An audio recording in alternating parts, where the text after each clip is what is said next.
to the fun and mentals of real estate. I know we had some fun last week, but we might be getting a little mental this week. I don't know. We worked so hard to get here. Stack of papers he brought, and I'm like, oh my gosh, I thought this is like wedding day. I'm gonna go to closing, and then it's gonna be all happy sunshine, and the music's gonna be playing, and you got this stack of papers here. One time somebody asked me to describe what you do in the worst possible terms, and I say, I put people deep in debt.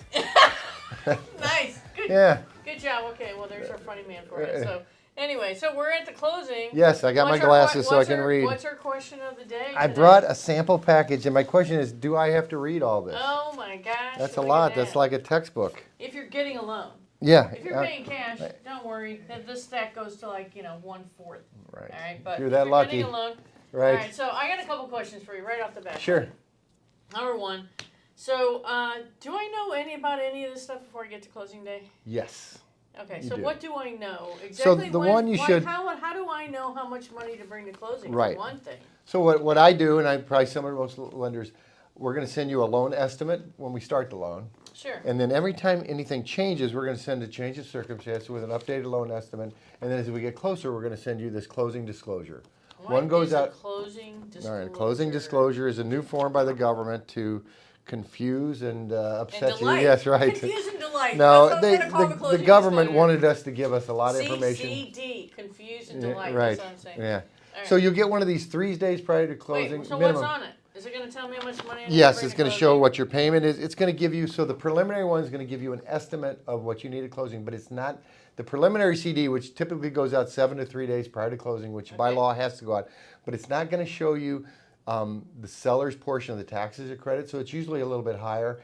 It might have some other fees the title company didn't know about. Maybe we didn't know about the building inspection. Maybe there were some other agreements that were on there. The title company is going to make sure that's all right. It's pretty close.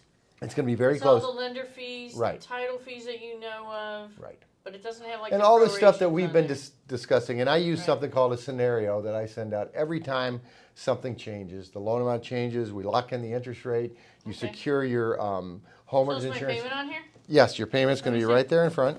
Oh, okay. It's going to show your payment. And it's going to show what you need to close. How much I need to close. Right, and then it's going to get my final number. Right, and then it's also going to itemize all the closing costs. Oh, itemized. All right. Okay. It's going to give you a lot of information about mortgage insurance, how the loan is amortized, how you pay it off, a lot of stuff that we've already covered. You're going to get that final CD usually 24 or 48 to 72 hours prior to closing. Okay, and it's by law, it's at least, what, yes, 3 business 3 days, so you cannot close unless days? that's disclosed 3 business days. Business days, and you have to sign it, by the way, and that can be signed electronically. Right. Can I sign this whole mess electronically? That's a great question. In certain cases, we have it set up at Guild where you can sign all the documents that don't need a notary public. So in the state of Missouri right now, all the stuff that's not going to need a notary public can be signed ahead of time. Okay. And then, but the stuff that has to be notarized is going to need a wet signature. It's going to be. You're also at the closing. You're also going to get something called a settlement statement. Okay. So the settlement statement is what the state of Missouri requires. The closing disclosure is what the federal government requires. So confuse and delight number 1. Yes. Confuse and delight number and 2. actually, I prefer, just because we've both been doing this a long time, the settlement statement. Now, it's not going to have information about the payment on it. No. It's not going to have information about the escrow account or the mortgage insurance or any of that, but it's a clear accounting of the transaction. And usually, so it's going to have your sale price. If however long the sellers live there, they're going to give you a credit for the taxes for the year. That's called proration. Right. So your appraisal, your credit report. Exactly. And what I like to do, this is the document that I start all my closings with. And we talked about this earlier. To the best that I can do, attend every one of my closings. Okay, so if you have a loan officer who's not attending or at least not going over this paperwork with you prior to closing, you might want to level up because the standard should be the loan officer should be there. Right. And if they can't be there, they usually send someone from their office, or they make sure that they go We've over gone everything over with you the day before. Like if you're closing out of state, right, and you're using a mobile notary or something, right. Then make sure they go over everything with you up front, so there's no surprises. Understand. Right. Right. So we've got this settlement statement. And usually, now you mentioned escrows.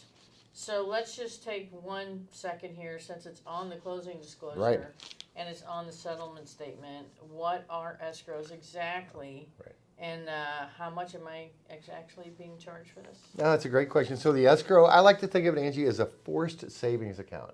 It's your money. Okay. We're going to pay your taxes and your insurance with it, and the lender is just going to hold it for you. It's only mandatory that they do that if you're putting less than 20% down.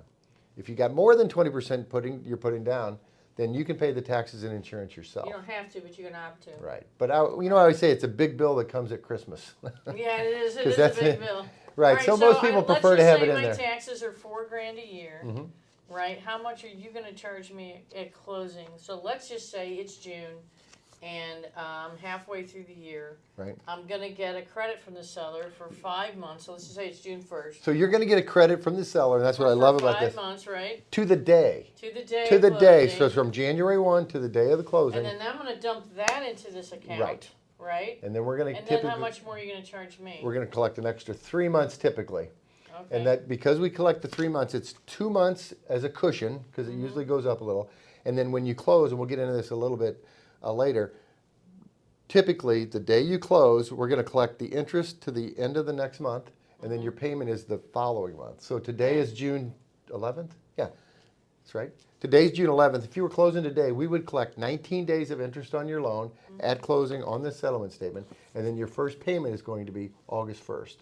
This keeps you from having part of a payment in July. Right. So in July, you don't have 2/3 of a payment. Right. Your first full payment. Let's go back to escrow though. So I got 5 months from the seller now. You're going to collect 2-3 months from me. So 8 months. So what else goes in there besides taxes? Is there something else that goes in the escrow Yes, account? your homeowner's insurance. Okay. So, and the homeowner's insurance is just the opposite of the taxes. We're going to pay that forward a full year. So we're going to pay your insurance from June 11th, 2025 to June 11th, 2026. We're going to put 3 months of that insurance in as a cushion into your escrow account. You got to pay a whole year up front. Right. So you're really paying 14 to 15 months at closing of your homeowner's insurance. The good news is if you're selling a house, you're usually getting a refund back from your insurance because you're prepaid. Right. And so when you're closing, I'm escrowing, I'm dumping money in there so that when, and December 31st, when the tax bill actually comes due in November, or it's typically paid late November, early December. Yeah, right? The lender has money in there then to send to the county or the city for my taxes. And then when my anniversary date of my closing comes around, he's got a whole year then of insurance money, and hopefully the homeowners didn't go up. But if you're like everybody else, it went up. It gets adjusted. We can talk about that a little bit. But then they can pay that out of the escrow account. Of course they, Right. So. And I always say it's for savings account. There you go. Yeah. Let's say you won the lottery, inherited some money, you pay the loan off. Whatever's in that escrow account, they're going to mail that back to you. Sure. But then you have to pay the taxes and insurance. Right. And a lady yelled at me one time. She got all her escrow money back and wondered why I didn't pay her taxes. So when I sit down at the closing, this is the first document. I'm going to go over the settlement statement. I got a sale price on there. What else is on there? It's going to add up all of the closing costs. It's one column is going to be the charges, which are going to be any lender fees. It's going to be any title insurance fees, the title search, your title insurance policy. It's going to be money for your escrow. It's going to be a flood letter. We're going to make sure you're not in a floodplain. It's going to be any seller credits. You might be getting a credit from the seller for the closing costs. We talked about this earlier. You did a walkthrough last week. And they took the fridge and they owe you $1,200 or whatever, and that shows up as a credit on there. Right. So credits will be on there. There's one strange one, an aggregate credit, and that confuses a lot of people. The aggregate credit is because I can use part of the tax money to pay the insurance, part of the insurance money to pay the taxes. There's a little adjustment we make there. Yeah. So by law. And they can't collect too much, right? It didn't used to be this way. The lenders were just flush with a lot of cash in these escrow accounts, and they were holding way too much. And it's your money, like Glenn said. Yes. So a law was eventually passed that said, hey, you can hold no more than this at any one given time in an escrow account based on this person's taxes and insurance. Right. So they charge the 3 months. They run it through a little program and go, oh, we can't collect that much. So it's an adjustment that's made to make sure the escrow account doesn't have too much of your money in it. Right. Right, because you need that in your pocket. The other thing that's going to be on here, typically the building inspection is paid for prior to closing, but occasionally you'll see it on there. Right, it could be on there. As a buyer, that might be on there. Right. Right. You got your credit reports on there, things like that. Credit report, the appraisal. If you decide to buy a home warranty, that would be on there, right? Right. if you An admin fee? Yeah, so if Right. if the seller only picked up part of the, commission or part Well, that's of the kind of a new one, professional- yeah, we're seeing it part now. of the professional payment to your agent, Mhm. the seller's like, yes, I will help pay your agent, but you agreed for a little bit more Right, we maybe see that all the time. than the seller was willing to help with. You may have a little bit of that on there, $300, $500, sometimes $1,000. And you whatever. really It's want to not get too this bad. and review it prior to closing? Yes, and usually, what's the goal of how far in advance I'm gonna get this? I know the closing disclosures 3 require days. 3 business days. When do I typically, what's the goal for me typically to get? 48 something? hours. At least, yeah, so then you know how much money to wire in. Right. Cause it's gonna say, here's your charges, here's your credits, and here's what you. And need really to what, do what I closing. pride myself in doing is that the scenario, the loan estimate, all that, it should mirror this. And it's hard to get it to the penny because Right. again, we might miss a commission, we might Well, it's assume the that you paid, escrows, you right. don't know everything down to the, and the SOAR is adjusted on there, so there Yes. could be a SOAR, the seller might have paid the SOAR 3 months in Right. advance, and then you have to give them a credit for it. So there's little things like that go on there. But we're gonna add in, then we're gonna add in on the credits that you're getting, we're gonna add in the money we're loaning you, Right. the earnest money you put down. A lot of people. Earnest money, yeah, so if you put earnest money down, which everybody does in Right, St. Louis that anyway. shows up as a So credit. let's just say you put $3,000 earnest money, now you bring $3,000 less to Of closing. course, right. Right, and Mhm. so if you get a credit from the seller for $5,000, you bring in $5,000 less to closing Right. than the original loan scenario that would have been. And the number that you need to bring in has to match the amount that you're bringing, either a wire or a Right. cashier's check. So we have gone over this prior to closing. There's Well, not going to be Glenn, any surprises. What if I made a mistake and I brought in $100 too much to closing in my cashier's check? What happens? So it happens a lot. So the title company is just going to refund you that money. Nobody's going to keep that money. You wired too much in, or you brought too much in by a cashier's check. Now, there's no personal checks here, Right. not in St. Louis, not at closing. And no cash money either. Yeah, Title companies we will not don't- take cash. We also don't use attorneys here. The attorney usually reviews the title, but they work for title companies. Right. Right, so, but a lot of states are closed with attorneys. It's interesting. Here, we close Illinois, with title companies. in Southern Illinois, title company, Northern Illinois, Chicago attorneys, the same state. Same state, yeah. That's So, crazy. Yeah, so this is here nothing we to do be- title companies. This is a great way to start the closing, which is, my joke is I call them celebrations or beginnings, because we're not closing anything, right, Angie? Right. So That's this is a right. great way to start the celebration, because once you kind of gone through this, it tells a story.